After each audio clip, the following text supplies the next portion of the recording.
हज़रत शहर बानो हज़रत इमाम हुसैन रज़ी अल्लाह ताला अन्हु की अक़द में सैयदना फ़ारूक आज़म रज़ी अल्लाह ताला अन्हु के दौरे खिलाफत में जब ईरान फ़तह हुआ तो ईरान के आखिरी बादशाह यज़दगर्द की बेटी हज़रत शहर बानो रज़ी अल्लाह ताला अन्हु जंगी कैदी बनकर माल गनीमत में आई।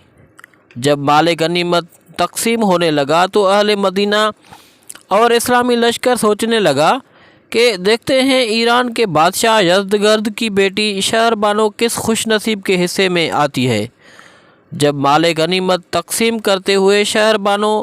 रज़ी अल्लाह ताला अन्हु की बारी आई तो हज़रत उमर फ़ारूक रज़ी अल्लाह ताला अन्हु ने ऐलान फरमाया कि यज़दगर्द की बेटी शहज़ादी है, उसे मैं जिसकी ज़ौजियत में दूंगा वो भी शहज़ादा ही होगा।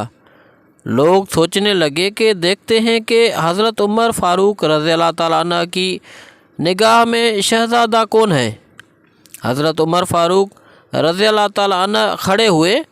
और फरमाया कि ए हुसैन रज़ी अल्लाह ताला अन्हु, हमारे यहाँ शहज़ादा तू ही है।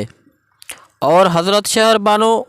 रज़ी अल्लाह ताला अन्हु को हज़रत इमाम हुसैन रज़ी अल्लाह ताला अन्हु की ज़ौजियत में दिया गया।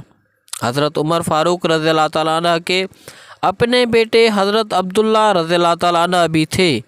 मगर हज़रत उमर फ़ारूक रज़ी अल्लाह ताला अन्हु ने अपने बेटे पर हज़रत इमाम हुसैन रज़ी अल्लाह ताला अन्हु को तरजीह दी, क्योंकि सब सहाबाए कराम रिज़वानुल्लाह अन्हुम को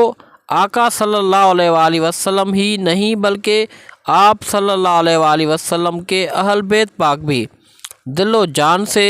अज़ीज़ और महबूब थे।